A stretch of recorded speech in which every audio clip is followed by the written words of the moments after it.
지난 시간에는 하나님 뜻에 완전하게 순명하는 것은 흔들리지 않는 평화와 내적 자유를 주는 원천이다. 이렇게 말씀을 드렸죠. 파우스나 성녀는 바로 이런 자유를 누렸다는 이야기죠. 하나님께 완전히 하나님 뜻에 순명하고 그리고 그것에 맞추어서 자신의 삶을 완전하게 만들어 갔을 때에 그것은 바로 내적 자유를 가지게 된다는 이야기죠. 저는 깊은 평화를 체험하고 있습니다. 이 평화는 제 양심이 저에게 주는 증거에서 나온 것입니다. 다시 말해 저는 항상 당신의 뜻을 행하고 있습니다. 오 주님. 일기 1328번입니다. 저는 깊은 평화를 체험하고 있습니다. 이 평화는 제 양심이 저에게 주는 증거에서 나온 것입니다. 양심에서 저에게 주는 증거. 이것은 무슨 뜻이냐면, 양심에서 주는 증거라고 하는 것은 양심적으로 아무것도 끓일 게 없다는 건데요. 여기에서 양심에서 끓일 게 없다라고 하는 이 방향성은 이래서 보면 하나님 뜻에 온전하게 순명하고 있다라고 하는 것. 하나님 뜻에 항상 그 뜻을 행하고 있다라고 하는. 그래서 그 상황을 양심에 비추어 봤을 때 아무런 거리낌이 없다. 그렇기 때문에 깊은 평화를 누리고 있다는 거예요. 그래서 바로 파우사 성녀는 당신의 일생을 내적 평화, 이렇게 보면 우리의 내적 평화도 또한 마찬가지로 우리 양심이 비추어 봤을 때에 내가 하나님 뜻에 온전하게 순명하고 있는 것인가, 또 늘 언제나 어디서나 어떤 장소에서나 어떤 환경에서나 하나님 뜻을 실행하려고 수행하려고 애를 쓰고 있는가, 최선을 다하고 있는가, 이렇게 이제 반사되어지면 이 증거로서 양심에 아무 거리낌이 없다는 그 증거로서 내적 평화를 깊이 누릴 수 있다. 그렇게 본다면 예수님께서 우리에게 주셨던 평화, 나는 너에게 평화를 준다, 너희들에게 평화를 준다 했을 때에 내가 주는 평화는 세상이 주는 평화와는 다르다 했을 때 우리는 예수님께서 말씀하셨던 이 평화의 진정한 의미가 비로소 여기에서 드러납니다. 하나님 뜻을 온전하게 순명할 때, 하나님 뜻을 항상 실행할 때, 삶의 모든 여건에서 오로지 하나님 뜻이 이루어지기를 바랄 때, 그때에만 내적 평화를 누릴 수 있는 거예요. 그래서 평화는 외부적으로 무슨 번잡스러움이 없다든지 아니면 고민거리가 없다든지 이런 상태를 두고서 평화라고 이야기하지 않는다고 했죠. 하나님과 깊이 일치 관계에 있을 때에 그때 누릴 수 있는 그것이 바로 평화입니다. 그래서 외적으로 막 번잡스럽고 또 쉽게 얘기하면 시끌시끌하고 고민도 많고 생각도 많고 이런 것으로 하고 그런 상황 때문에 평화를 누리지 못하는 그런 건 달라요. 자, 세상에서 준다고 생각할 때 우리의 평화가 뭡니까? 그냥 전쟁도 없고 사람들과의 다툼도 없고 또 내가 개인적으로 봤을 때 내 개인적으로 아무 어떤 어려움이 없고 힘듦이 없고 고통스러움이 없고 건강하고 물질적으로도 어려워 이러면 그게 평화입니까? 절대로 아니죠. 그게 다 채워진다 하더라도 누릴 수 없어요. 그러나 하나님께서 주시는, 예수님께서 주시는 평화는 온전한 거예요. 외부적인 것과 아무 상관없이. 그래서 예수님께서 바로 이 말씀을 하신 겁니다. 너에게 평화를 이라고 얘기했을 때 이것을 우리는 보고만 해서 듣지만 이 의미를 이제 새롭게 또 확실하게 알아들어야 됩니다. 너에게 평화가 있기를 했을 때에 우리의 응답은 그렇습니다. 그 평화를 저에게 주십시오. 그리고 그 평화를 누리기 위해서 저는 무엇을 해야 할지를 압니다. 이제 확실하게 드러났죠. 하나님 뜻에서 순명하고 모든 상황에서 어떤 경우에도 어떤 부분에 있어서도 어려움이 있고 십자가가 있을 때 그걸 물리치거나 혹은 내 뜻대로 의사대로 선별하지 않고 어떤 경우에도 그 안에서 하나님 뜻이 있음을, 그리고 하나님께서 나에게 주시고자 하는 선한 의지가 그 안에 담겨 있음을, 또 그리고 무엇보다도 좋은 선물이 있음을, 그 선함을 내가 인정하고 받아들이고 모든 상황에 대처해 나갈 때에 하나님께 의지하면서 대처해 나갈 때 그때 평화가 오는 거예요.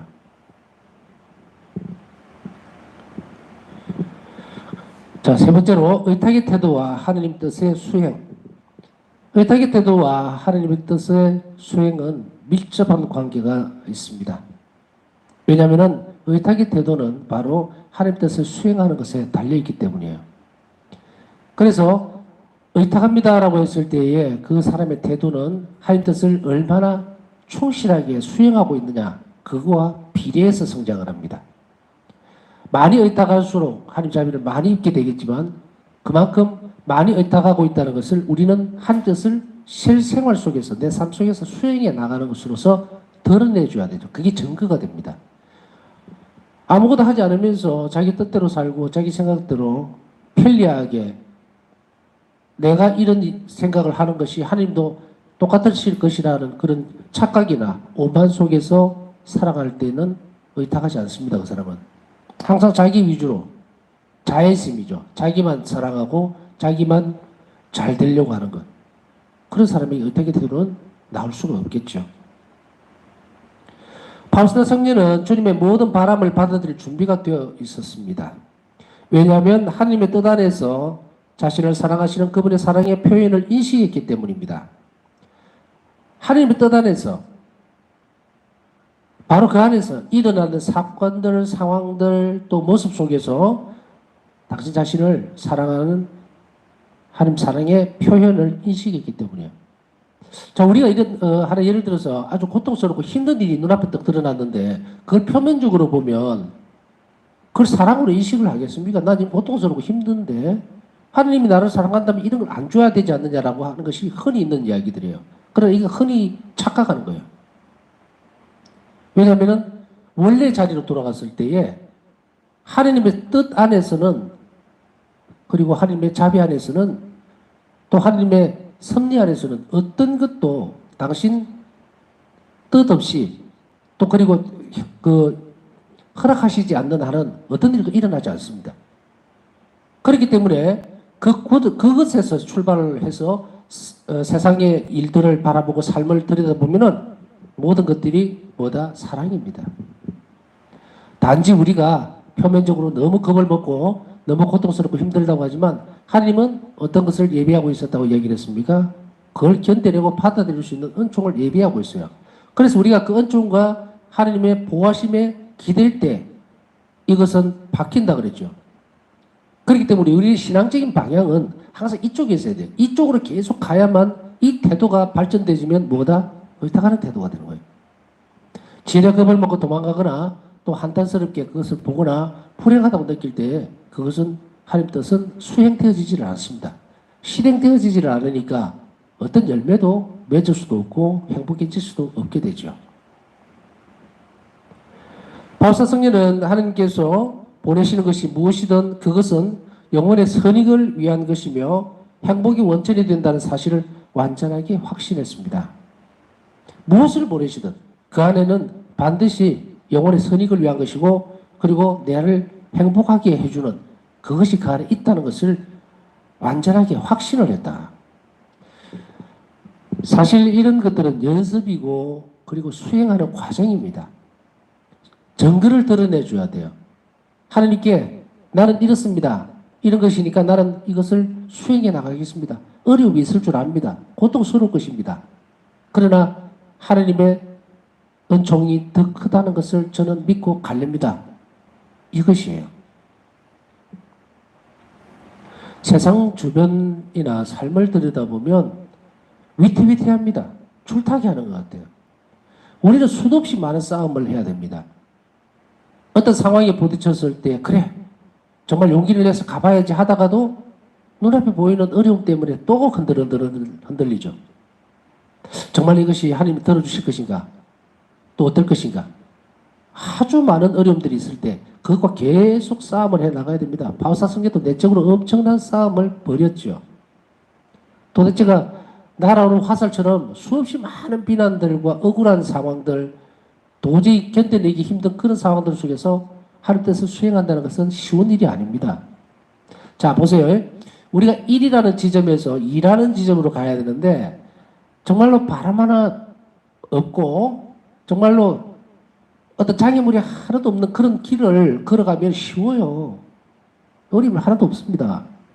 그런데 태풍이 불고 폭우가 쏟아지고 바람이 거세게 막 몰아치고 캄캄하고 보이지도 않고 이러면은 1이라는 지점에서 2로 가는 지점에 얼마나 두렵고 얼마나 고통스럽겠어요. 힘들죠. 한 발 내디기도 힘듭니다. 그러나 분명한 사실은 뭡니까? 예측될 수가 없다는 거예요. 어떤 것도. 내가 발을 떼지 않으면은 어떤 것도 이루어지지 않는다는 거예요. 우리가 여기서 한 가지 또 상기해 봐야 될 것은 뭐냐면요. 너무 고통이나 어려움이나 삶에 지금 놓여져 있는 그 환경에 대해서 지레 겁을 먹을 필요는 없다. 그건 뭐 자신의 어떤 자만심에서 나오는 것도 아니고 우리가 지금 완전히 성인이 되어서 완전히 예수님께 정말 의탁해서 온전함 가운데 이루어지지 않는다 하더라도 우리는 최소한 이거 하나를 알면 좀 더 많은 용기를 낼 수 있다는 거예요. 뭐냐면 어떤 일도 일어나지 않았다. 그리고 내일 또 어떤 일이 일어날지 나도 모른다. 그것은 오직 하느님 손에만 달려있다. 그게 우리 희망이죠. 그러니 우리는 그것에 대해서 너무 겁을 먹거나 뭐 밤잠을 설쳐가면서 내일 뭘 해야 되는데 큰일 났다 할 필요가 없다. 오늘 일은 어떻게 한다? 오늘로 마감을 하면 됩니다. 내일 무슨 일이 있을지 하나님께서 어떤 안배를 근데 이런 경험들이 왜 그러냐면 신앙생활 속에서 처음부터 이 길을 다져서 나갔으면 이것이 쉽게 들어올 수 있습니다. 그런데 적어도 자비신심이라고 하는 것과 의탁의 태도라는 것이 대부분의 많은 사람들에게 있어서는 굉장히 생소한 길입니다. 생소한 길이요. 낯선 길일 수도 있습니다. 그래서 쉽게 그것을 받아들이고 인정하기가 힘든 상황도 생길 수 있다는 것도 압니다. 부단하게 노력하고 용기가 있어야 합니다. 왜냐하면 무엇을 믿고 그것이 좀 낯설다 하더라도 가야 하냐면 교회가 가르치기 때문이야. 예수님께서 직접 성인을 통해서 가르치시기 때문에 우리 그거 하나만큼은 확신을 할 수 있다. 그래서 조금은 어떻습니까? 낯설고 조금은 어리둥절할 수도 있어요. 에이, 설마 그럴 수가 있을까? 정말 그럴까? 그것은 우리가 일반적인 상황 안에서 살아왔던 신앙생활에서 이제 내적 생활로 예수님과 함께 가는 길을 배우려고 하다 보니까 어떻습니까? 조금은 낯설고 조금은 거리감이 느껴지고 그리고 빛이 들어오다 보니까 내가 가지고 있던 그 성향이 부딪히니까 두려워지죠. 두려워지죠. 하느님을 사랑하고 예수님을 사랑하면서도 두려움이 없다는 것은 거짓말입니다. 왜냐하면 하느님은 하느님이시기 때문에 저도 마찬가지고 두렵습니다. 마냥 어린 양 부리고 그런 관계로 사는 것은 우리 이 두려움을 격려해주고 감싸주기 위해서예요. 그렇기 때문에 저는 이제 다른 한편으로 보면은 예수님께서 오실 때에 항상 아기의 모습으로 드러났죠. 바사성에게. 물론 예수님은 나중에 그 말씀 하시죠. 네 영성이, 네 삶이, 네 완덕이 이 어린아이와 같이 돼야 된다는 것을 보여주시기 위해서 어린아이 모습으로 오셨지만 저는 거기에 보태서 아기 예수님 볼 때 우리는 하나님 사랑을 느낀다. 두려움을 극복할 수 있기 때문이에요. 두려움을 극복할 수 있기 때문에. 만약에 지금 이제 저기 있는 성화 상본에 있는 예수님, 저 예수님을 내 눈앞에서 탁 만나게 되면 우리 얼마나 두렵겠어요. 굉장히 쭈뼛거리고 힘들겠죠. 이런 우리의 마음까지, 우리의 두려움까지 없애주시기 위해서 예수님께서는 성모님 손을 붙들고 품에 안겨서 어린 아이의 모습으로 당신 자신을 보여주시는 그런 섬세하고 자비로운, 한없이 자비로운 하느님의 모습, 예수님의 모습입니다. 그러니 우리가 그것을 어떻게 한다? 극복해내야 됩니다. 미래에 대해서 두려워하지 말아야 되고 이렇게 당신 자신을 지극히 낮추셔서 우리 가까이 오실로 애를 쓰고 모든 노력들을 다 하시며 심지어 당신 목숨까지 내주신 하느님을 우리가 두려워하고 그 길을 가기를 낯설어서 발을 떼지 않는다면 우리는 실패하게 됩니다. 너나 할 것 없이 모든 이런 일들은 두렵고 어렵습니다. 그러나 우리는 양면을 보이고 있죠. 내일을 내가 모르기 때문에 희망을 가질 수가 있습니다. 그리고 내일도 하나님께서 설계하실 것이고 내일 또 다른 축복의 삶이 나에게 주어질 수 있다고 우리는 믿어야 합니다. 그렇기 때문에 이 시간에 주님 앞에 우리는 자비를 청하는 거예요. 두려워서 떠는 사람, 죄가 많아서 내일 또 내 삶이 어떻게 될지 불안해하는 사람, 어떤 사람이든 상관없다. 오늘 우리가 이 순간에 변화될 수 있다면 내일 하나님께서 내 삶을 정말 자비롭게 돌보아 주실 것이라고 확신한다면 지금 내가 머릿속에 가지고 있는 불안감, 두려움, 그리고 고통스러움, 그거는 이 시간으로 하나님께 봉헌하고 오늘은 끝내면 됩니다. 이거 가지고 가서 또 오늘 저녁에 아이고 매일 잠도 못 잡니다. 고통스럽고 힘들고 걱정에 이자에 뭐 아픈 것에 뭐에 항상 제가 강조하랍니까 그죠? 내일 내가 죽을 수도 있어요. 그게 너무 걱정하지 말라고. 내 삶이 내일 보장되어 있어야 되는데 나도 모르잖아 지금. 그런데 왜 이루어지지도 않는 일 때문에 불안해서 잠도 못 자고.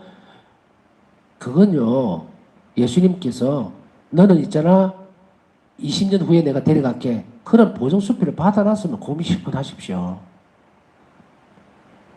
아무도 받아놓은 사람 없잖아요. 근데 왜 그렇게 삶에 대해서 두려워하고. 정말 우리가 두려워해야 할 것은 하나님 사랑에서 멀어지는 거예요. 하나님에게서 떨어지는 일이 없도록, 멀어지는 일이 없도록, 세상의 걱정이나 고통스러움 때문에 하나님에게서 등을 돌리는 그것이 가장 두려운 일이어야 돼요. 그것만 잘 챙기면 나머지는 하나님의 사랑 안에서 모든 일을 다 잘 된다. 바울사 성경은 매일의 삶을 이렇게 살 것을 우리에게 요구하고 있습니다. 그래서 하나님께서 보내시는 것이 무엇이든 내일 무엇을 보내시든 이게 하나님께서 보내주는 것이고 허락하는 고통이라면 저는 받아들이겠습니다. 제가 버텨낼 수 있도록 도와주십시오라고 했을 때에 그때 우리는 하나님이 주시는 큰 선물 받게 되죠. 자, 이런 체험들이 계속해서 작은 데서부터 이루어지면 이제는 믿게 되겠죠. 안심하고 어떤 큰일이 와도 하나님께 의탁할 수 있게 될 것입니다. 나에게 오는 모든 것은 하나님이 사랑의 뜻이 나에게 보내신 것으로 인식하겠다. 나에게 오는 모든 것을 나는 하나님 사랑의 뜻이 나에게 보내신 것으로 받아들인다. 그분은 진정으로 나의 행복을 바라신다. 그러므로 나는 하나님께서 나에게 보내시는 모든 것을 순명하고 감사하며 받아들일 것이다. 자, 이러한 모범을 통해서 바울사 성령은 하나님의 뜻 안에서 그분 사랑의 활동을 인지할 수 있는 사람만이 모든 것을 하나님의 손에서 받을 수 있다는 것을 우리에게 가르쳐준다. 중요한 부분입니다. 중요한 부분이에요. 그분 사랑의 활동을 하나님 뜻 안에서 이루어지는 일상적인 모든 일이죠. 그게 하나님 뜻이에요. 그 안에서 그분 사랑의 활동을 인지할 수 있는 사람만이 모든 것을 하나님 손에서 받아낼 수 있습니다. 모든 것을. 일기 안에 이런 여러 가지 활동들에 대한 부분들이 다 드러나죠. 그래서 우리가 작은 일에서부터 시작해서 큰 일에 이르기까지 그 뜻을 성실하게 수행하다 보면 그 안에서 하나님 사랑의 활동을 인지할 수 있게 돼요. 인지할 수 있게 됩니다. 오늘 이랬는데 하나님께서 이렇게 마련해놓고 있는 느낌들이 아니고 그런 상황이 벌어질 수가 있어요. 그럴 때에는 하나님께서 사랑으로 그 일을 하고 계시는 것을 자꾸 인지하게 되죠. 그 말이에요. 아이고 운이 좋았네. 오늘 어떤 재수가 좋아서 없습니다.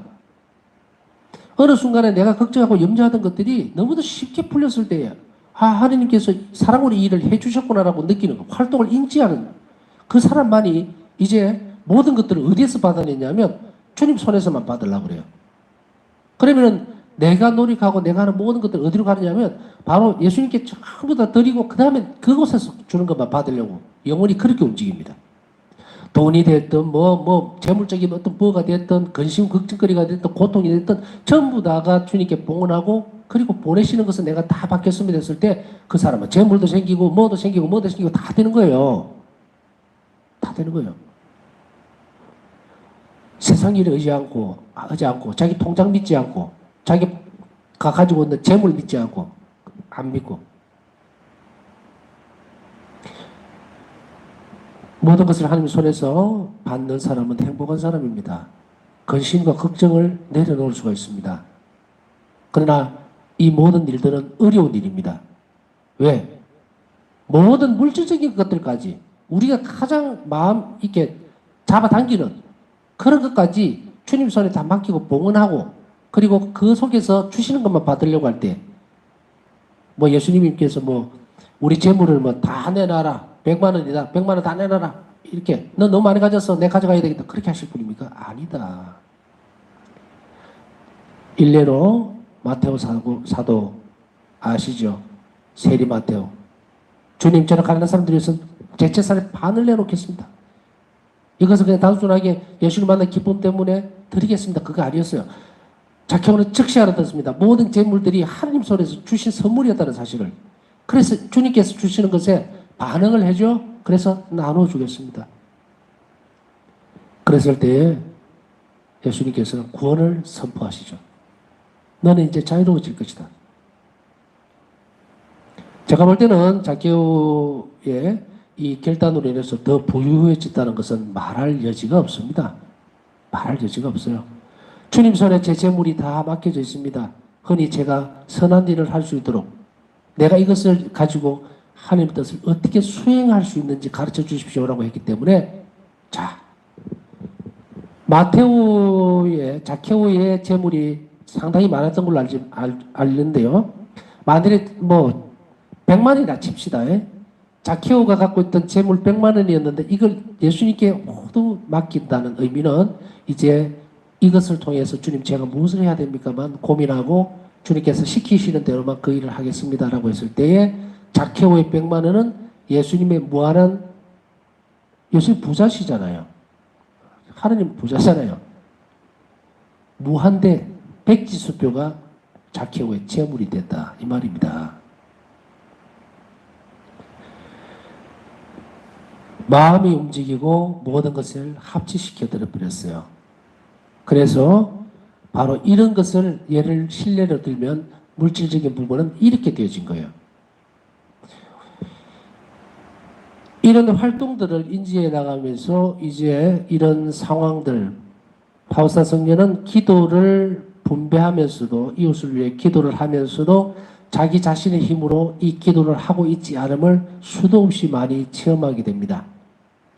때때로 우리도 이런 경험들을 상당히 많이 하지만 이것이 하나님 활동이라는 것을 인지하지 못하는 경우가 되게 많죠. 예를 들어서 오늘 내가 정말 불쌍한 영혼들이 떠올라서 미사를 드려줄 수도 있고 그 다음에 자비기도를 바쳐줄 수도 있어요. 그때 내 안에 없던 생각이 그것이 자극이 되어 있을 때에 내가 기도를 바치는 이것이 사랑의 활동이 되어버린 거예요. 그러면 이 사랑의 활동은 뭡니까? 누가 하신 거예요? 예수님께서 하신 거죠. 이 상황들을 인식해 나가기 시작합니다.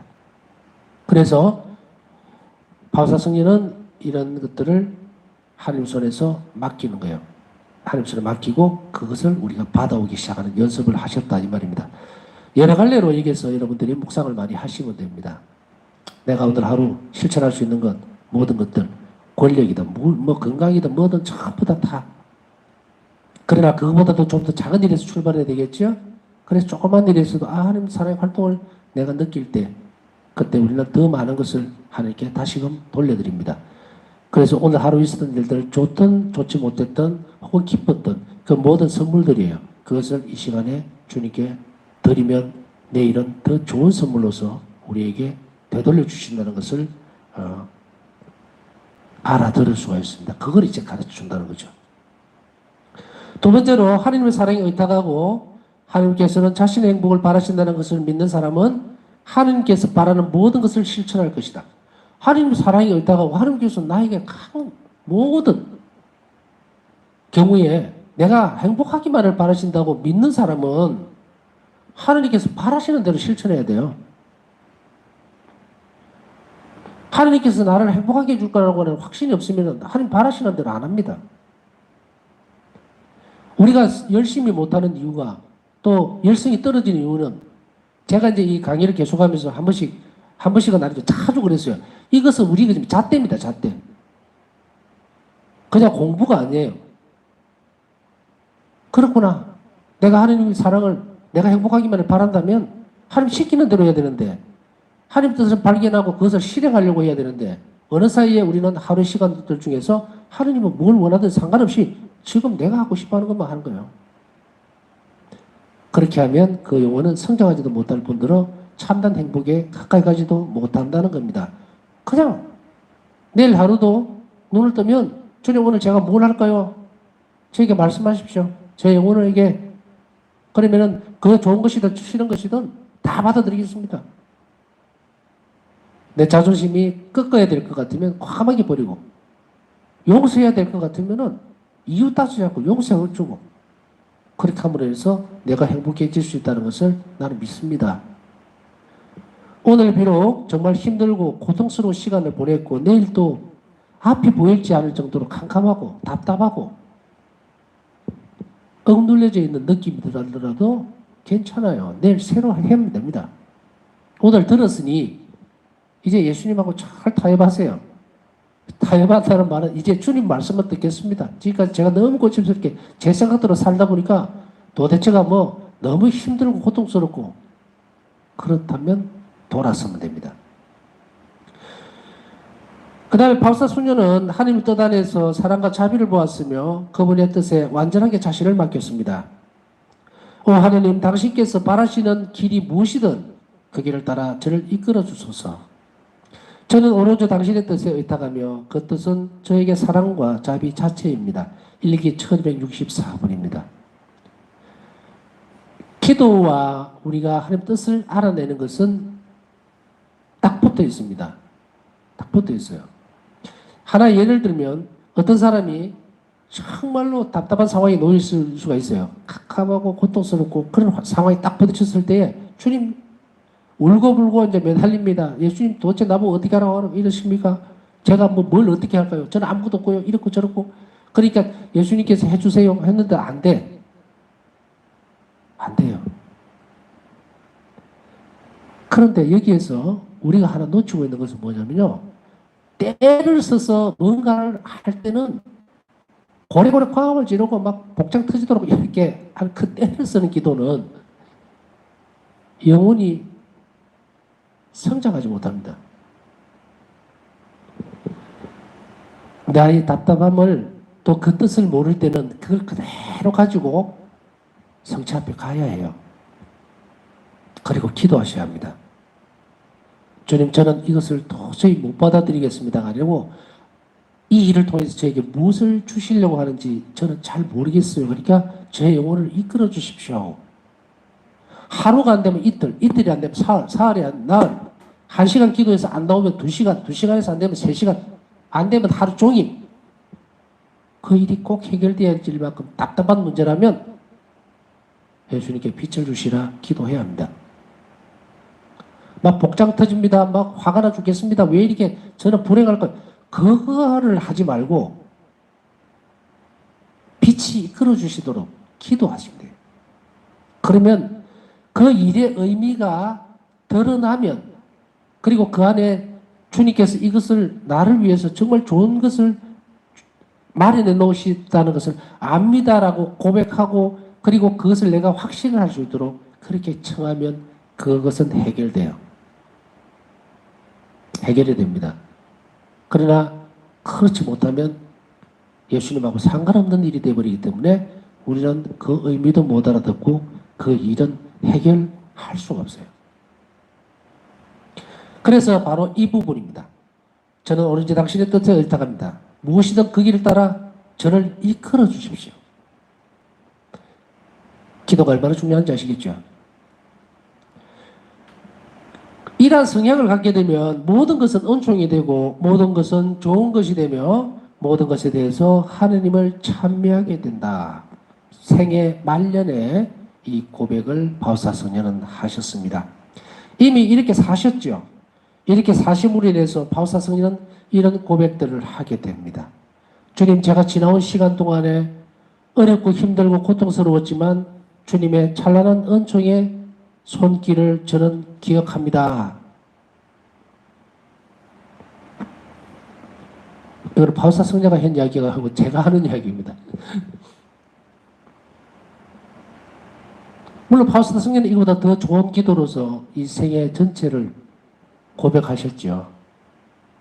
순간순간 모든 손길마다 주님의 자비가 있었음을 저는 압니다 하고 마지막 생애 말년에 고백을 합니다. 하나님께 감사를 드리고.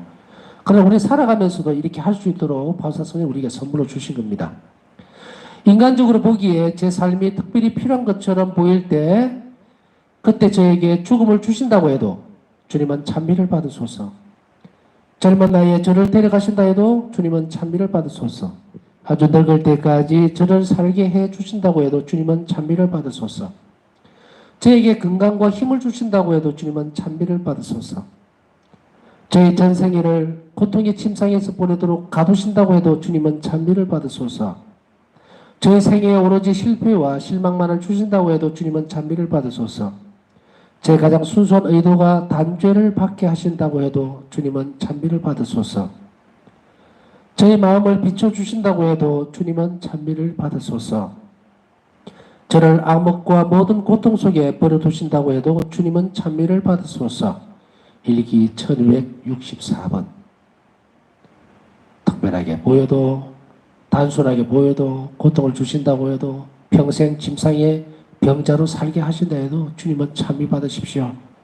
이것이 이 기도가 모든 것을 주님 손에서 받겠다는 바울사성리의 마지막 생애 말년에 드렸던 겁니다.